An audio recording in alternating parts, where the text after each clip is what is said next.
है एवरीवन। तो हम लोग आज स्टार्ट करने वाले हैं एक खूबसूरत और नया टॉपिक के साथ। ये टॉपिक कौन सा है? तो ये टॉपिक है 1857 की क्रांति। क्या बात है, कुछ रटना नहीं है, कुछ कहीं जाना नहीं है, बस केवल देखते रहना है। देखते क्या रहना है? कारण असफलता का। असफलता का कारण क्या था? असफलता के कारण क्या क्या था? इसका कोई स्वरूप देने वाला नहीं था। और सबसे पहले तो क्या पढ़ेंगे? असफलता के कारण पढ़ेंगे। इसका स्वरूप क्या था वो पढ़ेंगे। परिणाम क्या हुआ वो पढ़ेंगे, यानी रिजल्ट आता है ना, तो रिजल्ट भी देखेंगे। क्रांति के बाद ब्रिटिश नीति में परिवर्तन, यानी क्रांति हो गया तो तब ब्रिटिश नीति का परिवर्तन क्या हुआ? क्रांति के बाद ब्रिटिश नीति का परिवर्तन, ठीक है। क्रांति के बाद ब्रिटिश नीति का परिवर्तन, क्रांति के बाद ब्रिटिश नीति का परिवर्तन। अब इसके बाद क्या देखेंगे? देशी रियासत में ब्रिटेन में परिवर्तन। जो भी देशी रियासत था, देशी रियासत ब्रिटेन में परिवर्तन। और 1857 के क्रांति का कारण क्या था? तो आर्थिक शोषण, दोषपूर्ण भू राजस्व व्यवस्था, किसानों की आर्थिक दुर्दशा। उलों का आर्थिक दुर्दशा क्या है? किसानों का आर्थिक दुर्दशा क्या है? भारतीयों के साथ भेदभाव, बहुत भेदभाव होता था। एक गोरा आदमी है, एक काला आदमी है, एक अलूटा है मेरा जैसा। हम भी तो कम थोड़ी हैं काले में। सरकारी नौकरियों से भारतीयों में वंचित रखना, यानी सरकारी नौकरी किसको दिया जाएगा? विदेशी लोग को दिया जाएगा, इंडियन को नहीं दिया जाएगा। चर्बी वाले कारतूस, तत्कालिक कारण था। ये पूछा जाता है एग्जाम में कि तत्कालिक कारण क्या था? तत्कालिक कारण क्या था? तो चर्बी वाले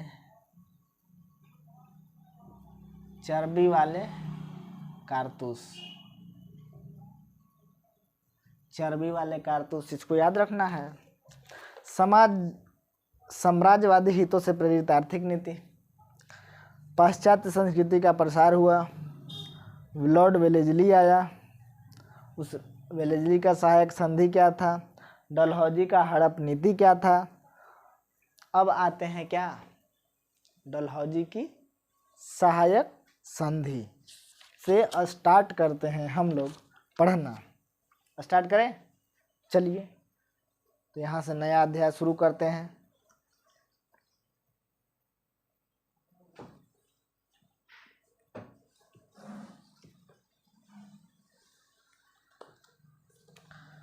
लॉर्ड वेलेस्ली की सहायक संधि, एकदम ताजा ताजा एकदम लिखते हैं सुंदर अक्षरों में। वैसे तो सुंदर अक्षर है नहीं।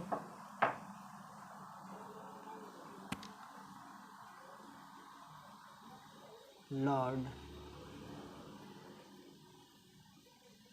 वेलेस्ली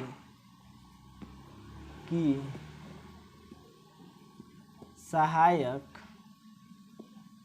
संधि, ठीक है। वेलेस्ली की सहायक संधि क्या है? यही एक प्रकार की मैत्री संधि थी जिसे 1798 से 1805 तक के दौरान वेलेस्ली ने देशी राज्यों के साथ संबंध बनाने का प्रयोग किया। यानी ये जो वेलेस्ली का संधि था, यह एक क्या था? मैत्री संधि था, यानी दोस्ती कीजिए, हमारे साथ दोस्ती कीजिए। कब से कब तक? तो 1798 से लेकर के 1805 तक आइए, हमारे साथ दोस्ती कीजिए और हम आपका साथ देंगे, ठीक है। अब क्या है इसके बाद?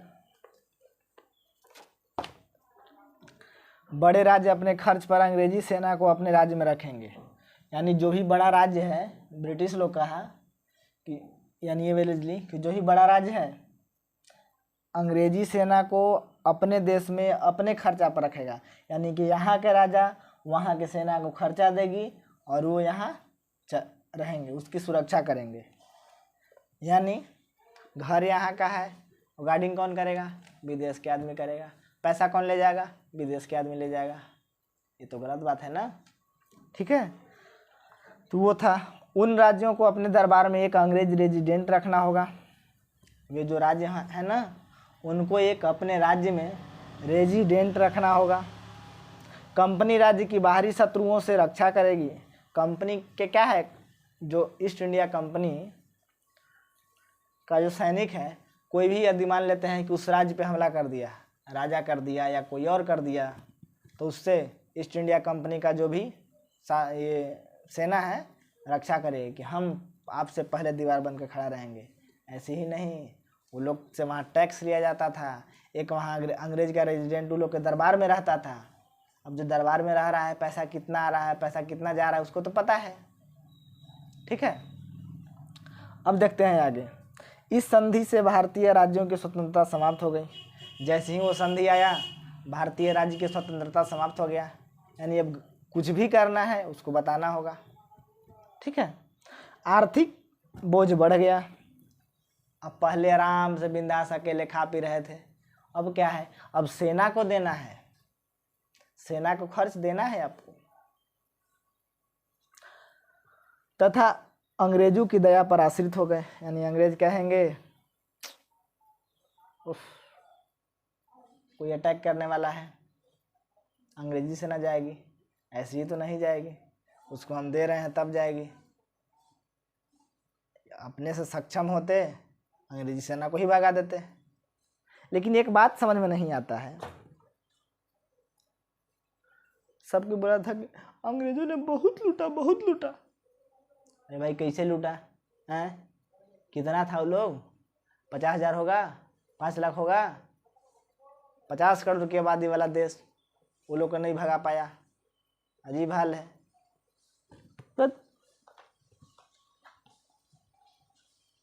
अब आप लोग को क्या लग रहा होगा कि आप रहते तो क्या करते?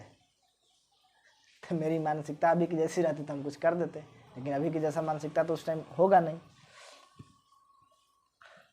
या होता भी तो अब आगे की बात देखेंगे, धीरे धीरे आप लोग को पता चल ही जाएगा।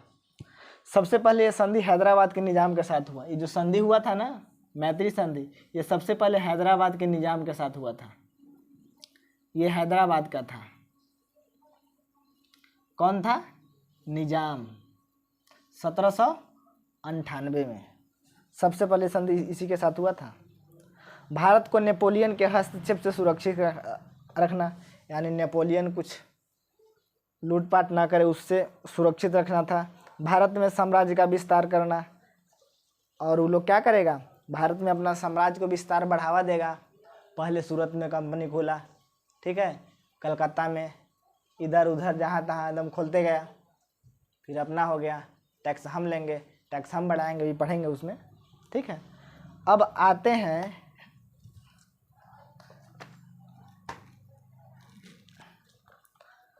लॉर्ड डलहौजी की राज्य हड़प नीति। ये वेलेस्ली की संधि पढ़ लिए, ये वेलेस्ली की। तो वेलेस्ली में क्या था कि वेलेस्ली की जो सहायक संधि था उसमें मैत्री संधि होगा 1798 से लेकर 1805 तक। सबसे पहला मैत्री संधि किसके साथ होता है? तो निजाम के साथ होता है। निजाम कहाँ का शासक है? तो निजाम हैदराबाद का शासक है। कब हुआ था? तो 1798 में हुआ था, याद हो गया। और क्या क्या था? तो अंग्रेज का एक रेजिडेंट उस साम्राज्य में रहेगा, उस राजा के जो दरबारी है उस दरबार में रहेगा। जो भी ईस्ट इंडिया कंपनी के सैनिक वहाँ कार्य करेंगे उनको वेतन भत्ता सब वहीं के राजा द्वारा दिया जाएगा। कोई भारत के नेपोलियन से हस्तक्षेप ना हो, इसके लिए उसको रखा गया था। कंपनी में क्या हो रहा है, क्या पैसा आ रहा है, क्या मतलब जा रहा है, प्रॉफिट हो रहा है, लॉस हो रहा है, प्रॉफिट हो रहा है तो कितना आ रहा है, कितना प्रॉफिट उसको देना है, ये सब वहाँ दिया जाएगा, ठीक है।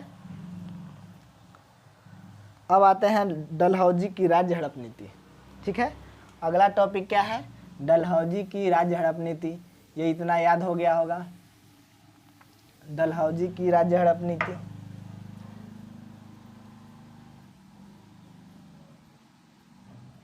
डलहौजी की राज्य हड़प नीति।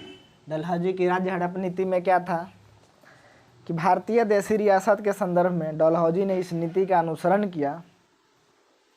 भारतीय देशी रियासत के संदर्भ में डलहौजी ने इस नीति का अनुसरण किया। कौन नीति का अनुसरण किया? वस्तुतः इस डलहौजी की इस नीति का उद्देश्य साम्राज्य विस्तार था। यानी जो भी आ रहा है, वेलेजली आया, वो भी राज्य विस्तार करने में लगा रहा। अब डलहौजी आया, इसका भी उद्देश्य है कि किसी तरह हो अपना राज्य विस्तार करना है। ठीक है, हमको यहाँ से कमाना है, ब्रिटेन ले जा करके दे देना है, लंदन में ले जा करके दम रख देना है वहाँ। ठीक है, तभी तो आज सब भोग रहा है। फ्रांस हो गया, फ्रांस का स्थिति देख रहे हैं, फ्रांस का स्थिति, जर्मनी का स्थिति, जापान का स्थिति अभी से 100 साल पहले बहुत ख़राब था, दयनीय था। अमेरिका परमाणु बम जब छोड़ा था जापान पे, समझ रहे हो कि अब आप लोग देख, अभी तक वहाँ पे कोई जैसे अपंग रहता है, किसी का हाथ नहीं है, किसी का पैर नहीं है, किसी का कान नहीं है, इस टाइप का स्थिति वहाँ हो गया था। तो अब क्या है इसमें, इस नीति के तहत भारत के जिन देशी रियासतों के शासकों का कोई पुत्र नहीं था, यानी जो भी राजा होते थे उनका कोई पुत्र नहीं होता था, उन्हें पुत्र गोद लेने की अनुमति थी, यानी लेकिन उत्तराधिकारी घोषित नहीं कर सकते थे। अब डलहौजी आया तो डलहौजी मान लेते हैं इसके अधीनस्थ कोई राजा होगा। अब कोई राजा का एक भी पुत्र ना होगा। अब पुत्र नहीं होगा तो क्या होगा, ये जैसे मान लेते हैं कोई कहीं से मतलब खरीद करके लाता है ना, तो उस टाइप का यदि इसका पुत्र रहेगा तो उसको पुत्र तो मान सकता है, लेकिन जो राज्य में इसका अधिकार होगा इसको नहीं दिया जाएगा। ठीक है, उस अधिकार इसको दिया नहीं जाएगा। ये तो गलत बात है। हमारे ही राज्य में आप आ गए और हम ही को कानून बता रहे हैं, ऐसा तो नहीं चलेगा ना। बहुत बांगड़ था उस सब अंग्रेज लोग। अतः स्वाभाविक तौर पर ही उस देशी रियासत को ब्रिटिश क्षेत्र के अंतर्गत शामिल कर लिया जाता है। और क्या करता है कि जो इस बात को नहीं मानता है उसको या तो लड़ करके या ये मान लेते हैं मर जाएगा। देखिए इसके नीति में क्या था, इसको एक बार अच्छा से समझा देते हैं ना। मान लेते हैं कि कोई राजा है एक्स, ये राजा है। ठीक है, ये राजा का कोई संतान नहीं है। अब ये सोचा कि कोई किसी को ले लेते हैं। अब जो यहाँ का जो संपत्ति है, संपत्ति का अधिकार वो इसको नहीं दिया जाएगा, इसको नहीं दिया जाएगा, कंपनी ले लेगी, यानी ये डलहौजी का हो जाएगा। बताइए, मेरे राज्य में आकर के मेरा ही कानून बता रहा है। तो इस टाइप का नीति था किसके पास? डलहौजी के पास। ठीक है, और डलहौजी ने इस नीति में 17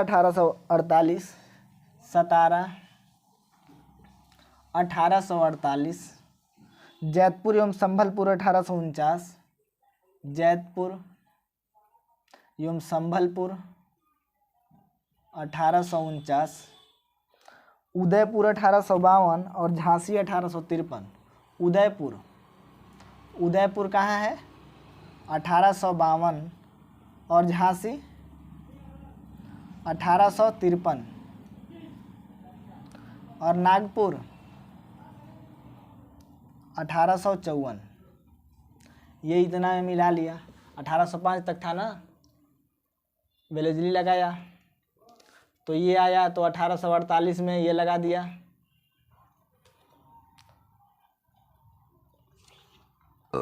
इसके बाद ये अपना शासन चलाया